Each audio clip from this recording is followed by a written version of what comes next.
St. Albans Sanatorium, located in Radford, Virginia, shut its doors in the early 1990s after a century of abuse and terror. Actually, the terror began even earlier, during the American colonial period when the Drapers Meadow Massacre occurred on the very site that would one day be a boys' school and later a mental hospital. It seems that almost every city and town the world over has some claim to paranormal fame. But few could come close to matching the amount of ghostly activity that has been recorded and reported at the haunted St. Albans, one of the most haunted places in Virginia and, perhaps, the entire country. There are plenty of haunted locations all over the east coast of the U.S., but a number of paranormal experts named St. Albans Sanatorium in Radford, Virginia, as the most active location on the east coast. This probably has to do with just how long the land there has been inhabited. Members of the Powhatan, Shawnee, and Cherokee tribal peoples all settled on the land. Then was the boys' school in the late 19th century. The mental hospital followed and ran until the 90s. In the fall of 1755, long before the cornerstone of St. Albans was laid, a band of angry Shawnee tribesmen descended upon the pioneer community of Drapers Meadow, which would one day be the site of St. Albans. A number of settlers were murdered that day, and several people were taken as hostage by the Shawnee. One of these, a young mother named Mary Draper, was taken to what is now Kentucky, but was able to eventually escape and walk nearly 800 miles back home. Some of the spirits from the massacre may still haunt the site today. In the late 19th century, the original buildings of what would later become St. Albans Sanatorium were constructed. It opened as a Lutheran school for boys, purportedly to train up the next generation of Southern gentlemen. However, the school quickly developed a reputation for harsh treatment and the encouragement of bullying between the students. To complicate matters further, the school was highly competitive in athletics and had a rivalry with another school. The students were encouraged to go above and beyond to win games, and when they failed, they were punished. While there are no official deaths on the record books, a number of deaths occurred on the campus, including suicides. A few students left after their first term, refusing to return due to the wretched atmosphere and cruel treatment. The school remained open for only 20 years, closing in 1911. But plenty of dark energies and emotions were left behind. 5 years after the Lutheran School for Boys shut its doors, Dr. J.C. King arrived in Radford to transform the buildings from a boys' school to a hospital for the mentally ill. His idea was to revolutionize the treatment of mentally ill patients, a practice with a poor centuries-long reputation. King encouraged the latest techniques and technologies, while also purporting to offer compassion and good, basic patient care. Initially, St. Albans Sanatorium became known as one of the most progressive treatment centers for the mentally ill. However, in the early days, King's methods were untested and many patients suffered and died from the experimental nature of the techniques. A number of suicides reportedly took place at St. Albans. It is said that the spirits of the tortured and miserable patients of St. Albans linger and have made their presence known to those who visit. While society is grateful for innovative and even experimental treatments and medicines that have saved countless lives, there was no such thing as patient consent in clinical trials like there is today. During the early 20th century, experimental treatments and drugs were used on patients without their consent. Some of the treatments used at St. Albans were at the very least questionable, while some were absolutely barbaric.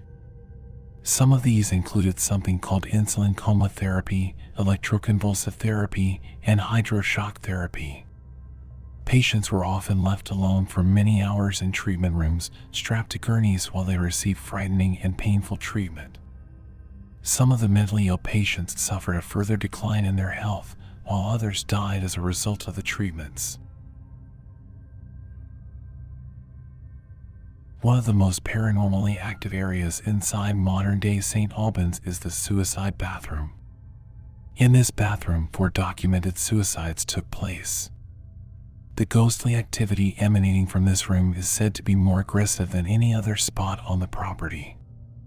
Visitors say they can feel the overwhelmingly oppressive presence of 2 of the women who killed themselves in the room.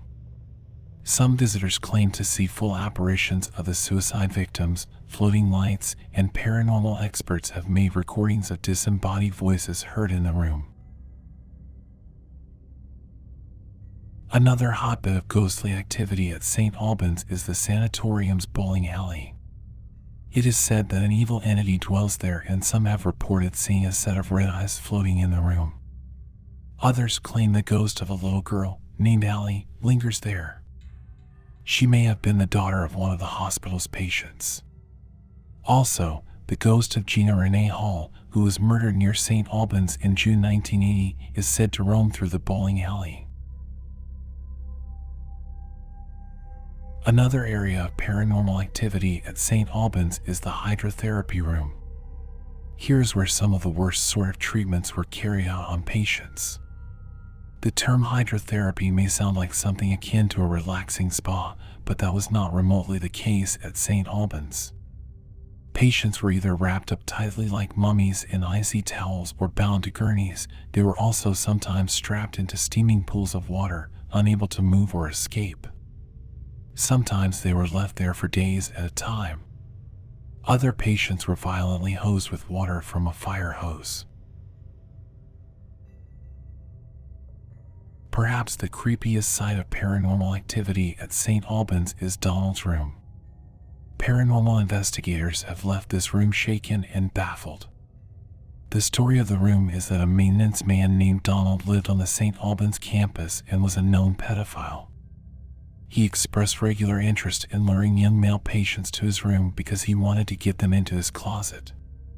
The worst tale told of the evil Donald has to do with his raping and killing a young boy who was abandoned at the sanatorium.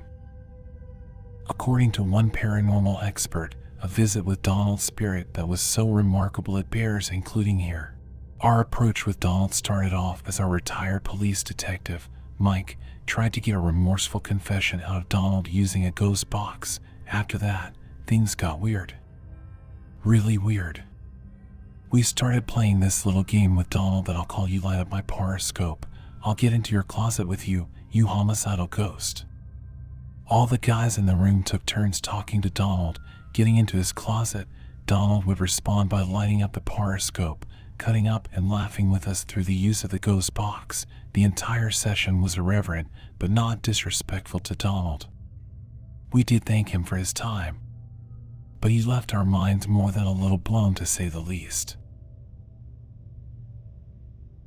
Spirits can be seen and sensed throughout St. Albans. One of those spirits, called Elizabeth, is known to sing to investigators. Another has been dubbed the Grumpy Old Man for his tendency to create loud noises that include bangs and heavy footsteps. For such a large building, it's truly remarkable that almost every area of St. Albans is known for paranormal activity. Even the attic of St. Albans has reported activity. Investigators have recorded a wide variety of disembodied voices, both male and female, calling out, "Be brief, get out, that's you, it's not good, it has begun, won't come," and more strange phrases. More ghostly footsteps and disembodied voices are heard in the sanatorium's infamous electroshock therapy room. In the early days of the sanatorium, patients were given lobotomies. When those proved ineffective, an experimental electroshock therapy treatment was implemented. The experience was nothing less than terrifying for the patients, who experienced fractures, seizures, and severe memory loss. Some modern-day visitors claim to have witnessed objects being thrown and cite instances of spirit jumping, where a visitor has felt the touch of a spirit on their body.